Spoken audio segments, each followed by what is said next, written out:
আসসালামু আলাইকুম। কেমন আছেন সবাই? আশা করি আল্লাহর রহমতে সবাই ভালো আছেন। আলহামদুলিল্লাহ আমরাও ভালো আছি। নতুন দিনে নতুন একটা ব্লগ ভিডিও আপনাদের সাথে শেয়ার করতে যাচ্ছি। আশা করি বরাবরের মতো আমার আজকের ভিডিওটি আপনাদের কাছে ভালো লাগবে। ভিডিওটি দেখতে, দেখতে কোনো একটি অংশ যদি আপনাদের কাছে ভালো লেগে যায় তাহলে প্লিজ লাইক, কমেন্ট এবং শেয়ার করতে ভুলবেন না। সেই সাথে আপনি যদি আমার চ্যানেলে নতুন হয়ে থাকেন, চাইলে চ্যানেলটি সাবস্ক্রাইব করে আমার সাথে থেকে যেতে পারেন। আর অলরেডি আপনি যদি এই কাজটি করে থাকেন, আপনাকে অসংখ্য ধন্যবাদ। আজকের ভিডিওটা বিকেল থেকে শুরু করছি। একটু নাগের ভেজে নিয়েছি আর একটু চা বসিয়ে দিয়েছি। বিকালে আমি একটু নাস্তা করে নিচ্ছি। ভিডিও শুরুতেই বলবো, প্লিজ ভালোবাসা দিয়ে ভিডিওটা দেখবেন। আমি জানি অনেক আপুরা আমাকে অনেক ভালোবাসেন। তাদের সুন্দর কমেন্ট আমাকে মুগ্ধ করে। আপনাদের জন্য সত্যি কথা আমার মন থেকে অনেক, অনেক দোয়া আর ভালোবাসা রইলো।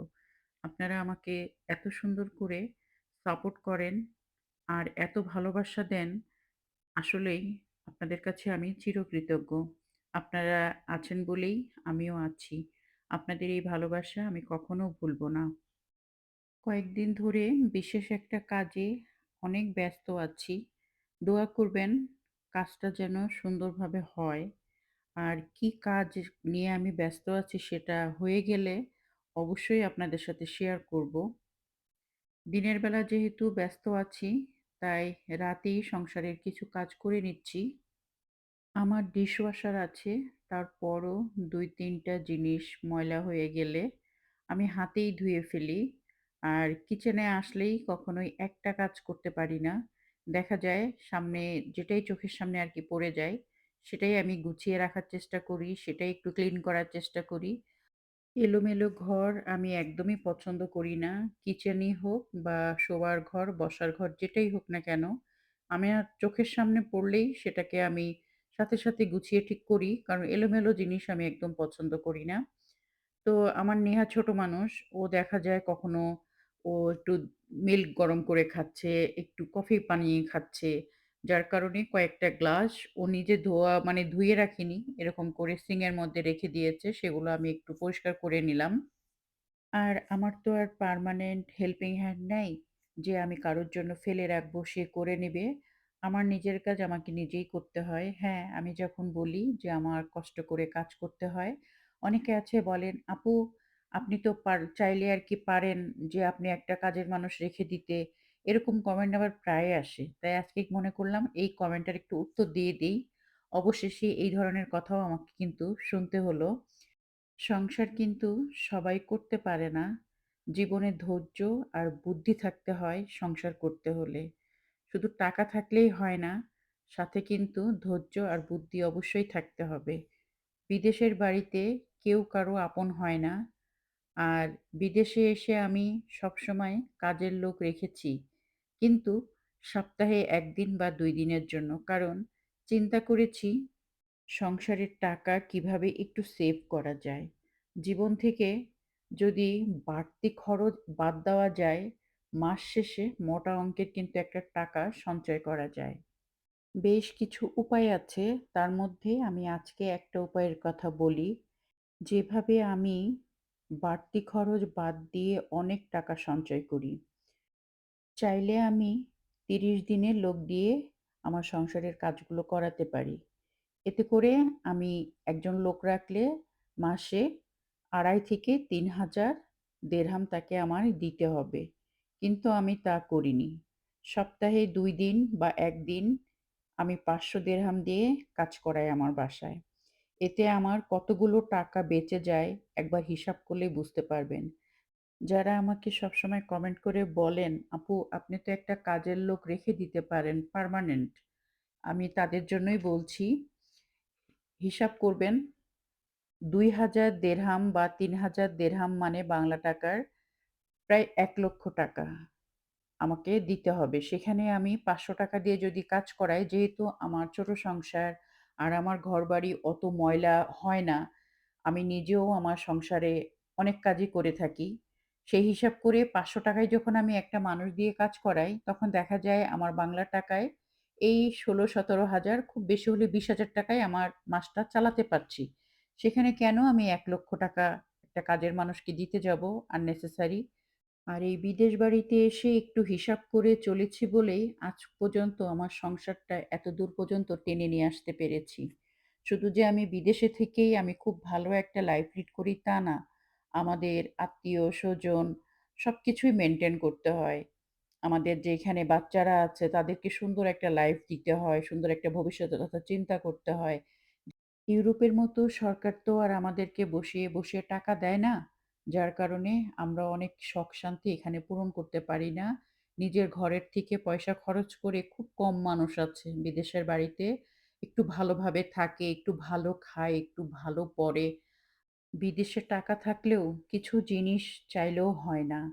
যা বাংলাদেশে সম্ভব, এটা কিন্তু এখানে সম্ভব হয় না। আপনাদের সাথে কথা বলতে আমি কিন্তু আমার সংসারের অনেকগুলো কাজ করে নিচ্ছি। দিনের বেলা যেহেতু ব্যস্ত থাকছি, তাই রাতেই সংসারের কিছু কাজ করে নিচ্ছি। এই যে আমি সন্ধ্যার পরে আমার সংসারে বেশ কিছু কাজ করছি। আজকে যদি আমি একটা কাজের মানুষ দিয়ে এই কাজগুলো করাতাম, এক্সট্রা করে তাকে আমাকে পয়সা দিতে হতো। আর এখানে ঘন্টা হিসেবে টাকা দিতে হয়। বলেন, এমন কেউ আছে যে নিজের ঘরের কষ্টের পয়সাগুলো এইভাবে মানুষের হাতে তুলে দেয়? যারা এজেন্সির মাধ্যমে এখানে কাজের লোক নিয়ে আসে, ওদেরকে কিন্তু মান্থলি একটা বেতন দিয়ে তারা রাখে। আর এগুলো বেশিরভাগই করে যারা এই দেশের আরব তারা। আমাদের দেশ থেকেও কত মেয়ে ছেলেরা কাজ করতে আসে। তারা কিন্তু এজেন্সির মাধ্যমে আসে, ওখান থেকে যেয়ে এরা নিয়ে আসে। আর এখানে বেশিরভাগ বাঙালি পরিবারগুলোই পার্মানেন্ট কোনো কাজের বুয়া রাখে না।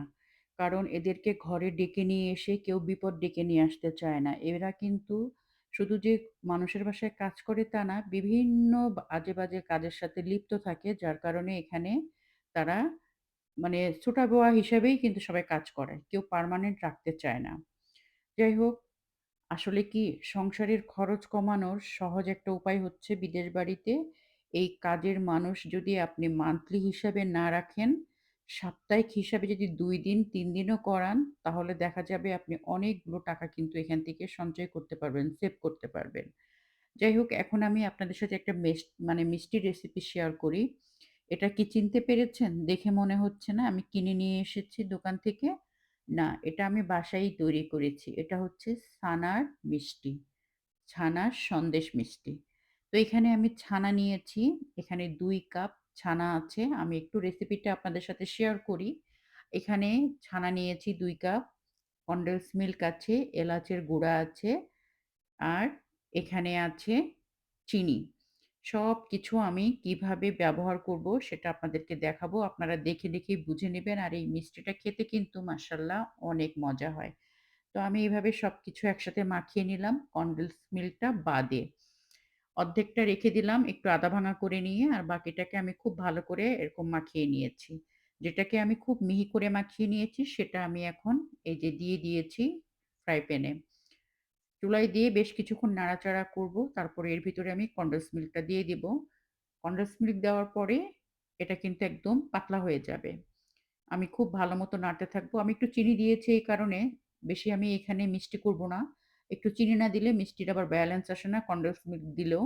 সেজন্য আমি এখানে একটু কনডেন্স মিল্ক ব্যবহার করেছি আর একটু চিনি ব্যবহার করেছি।